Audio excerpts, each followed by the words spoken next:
রাধে রাধে সবাইকে। আজকে আমি তো ভালোবাসি তোকে পার্ট 2 বলতে চলেছি। পার্ট 1টা যারা শোনেনি আমার প্রোফাইলে গিয়ে দেখে আসবে। খুবই ভালো উপন্যাস। চলো বেশি দেরি না করে শুরু করা যাক। চিরসবুজে বেষ্টিত গ্রামের মাঝ বরাবর বিশালাকৃতি এক হাফ বিল্ডিং বাড়ি।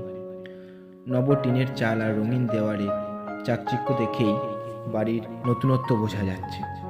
বাড়ির সামনে উঠোনের এক পাশে বিস্তীর্ণ পরিসরে রান্নার আয়োজন চলছে। আত্মীয় স্বজন আর পাড়া প্রতিবেশীদের সমাগম দেখে বিয়ে বাড়ি থেকে কম কিছু মনে হচ্ছে না। উঠান পেরিয়ে বিস্তৃত মাঠের অবস্থান। উঠানের শেষ প্রান্তে মেহগনি গাছের নিচে দাঁড়িয়ে আছেন খানবাড়ির কর্তা আলী আহমদ খান।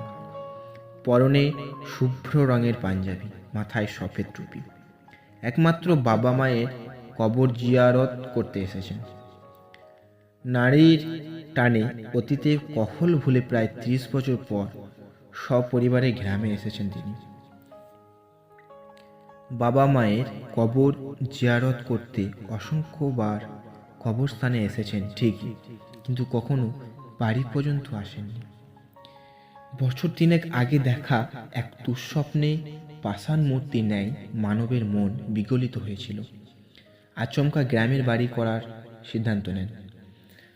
বছর 2 মধ্যে সিদ্ধান্ত বাস্তবায়ন করতে সফল হয়েছেন।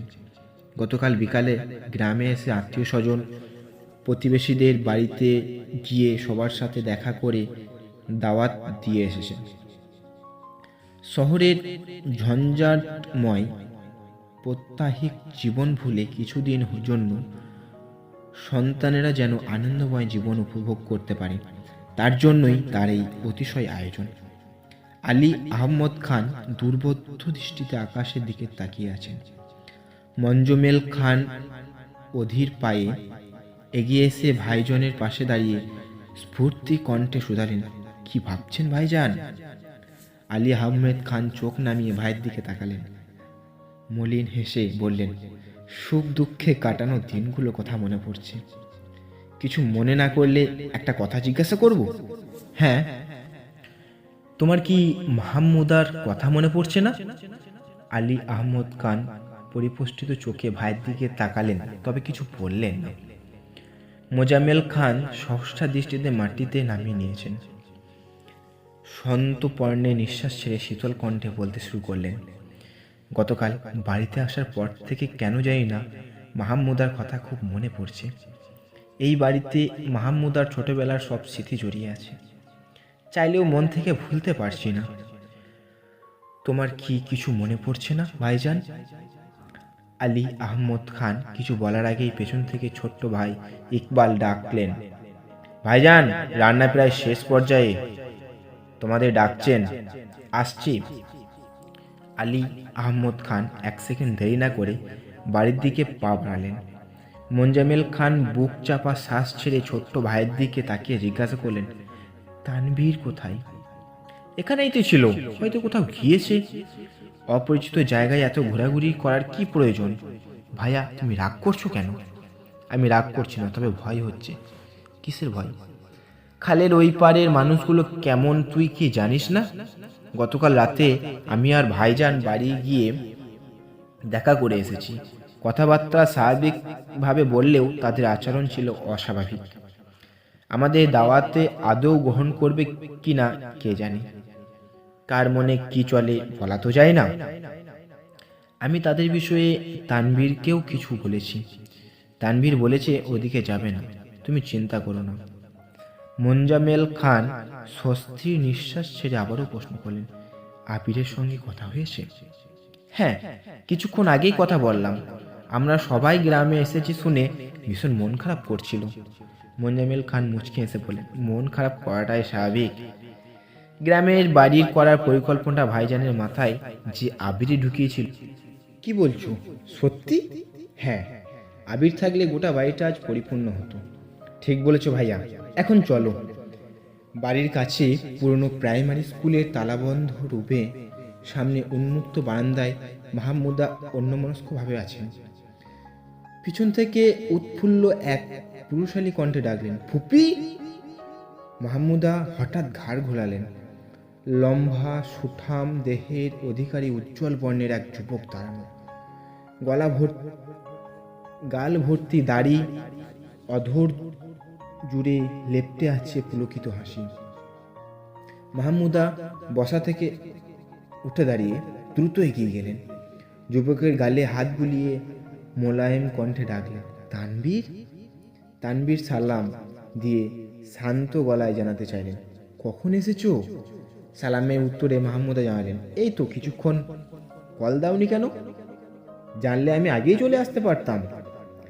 তোর ফুফাজি না জানলে আমি জানতামই না তোকে, একাই চলে যেতাম। তানভীর মৃদুস্বরে প্রশ্ন করলেন, আসতে কোনো সমস্যা হয়নি? কোনো সমস্যা হয়নি ভাইজান। ভাইয়া কি করেছেন? এখন বাড়িতে যাওয়া কি ঠিক হবে? সকাল থেকে বড় আব্বুরা সবাই ব্যস্ত। এতক্ষণে বোধ হয় খাওয়া দাওয়ার পর্ব শুরু হয়ে গিয়েছে। তুমি চিন্তা করো না, চলো। মাহমুদা কোমল কণ্ঠে জানতে চাইলেন, মাহদ্দিবা কোথায়? বাড়িতেই আছে, গেলেই দেখতে পারবে। তানভীর আর কিছু বলল না।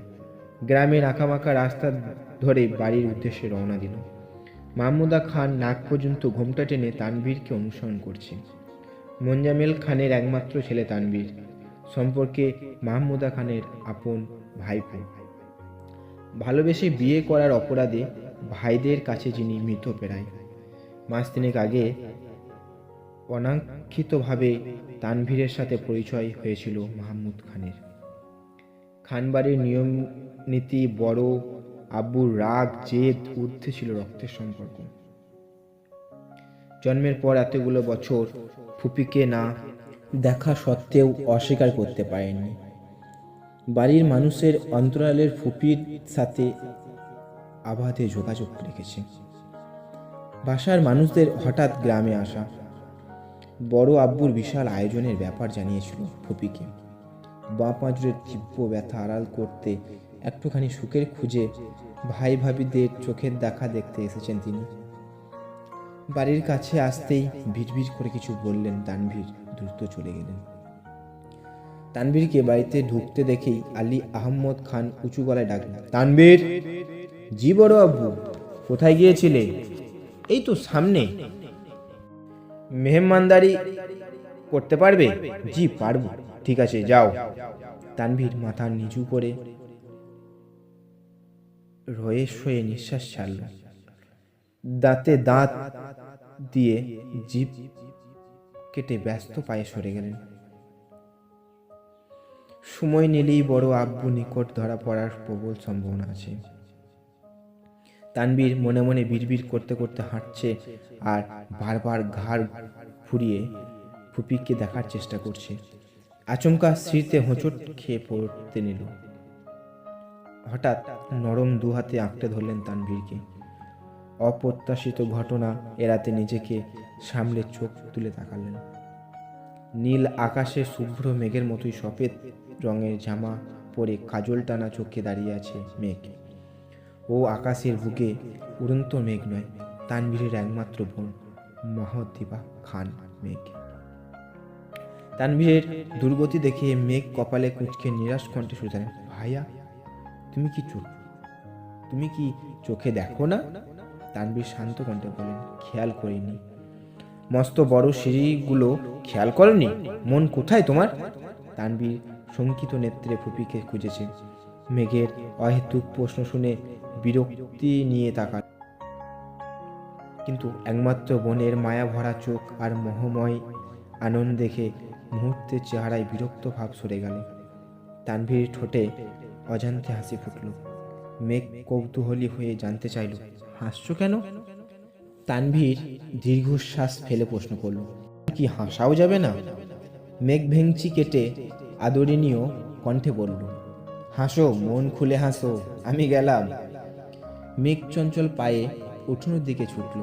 তানভীর মৃদু স্বরে ডাকলেন, বুনু। মেঘ সহসা থমকে দাঁড়ালো, আর চোখে তাকিয়ে আলগোছে ভুরু নাচালো। তানভীর নিবিড় কণ্ঠে প্রশ্ন করল, খেয়েছিস? হ্যাঁ। কোথায় যাচ্ছিস? মিম আর আদি ওইদিকে আছে, ওদের কাছেই যাচ্ছি। ঠিক আছে যা, কিন্তু বেশি দূরে যাবি না। আচ্ছা, আজকে এতটুকুই। আবার পার্ট 3 পরের দিন নিয়ে আসবো। যদি ভালো লেগে থাকে এটা একটু সাবস্ক্রাইব করে দেবে, বেল আইকনটি দাবিয়ে রাখবে, যাতে সবার আগে নোটিফিকেশনটি তোমার কাছে পৌঁছায়। রাধে রাধে।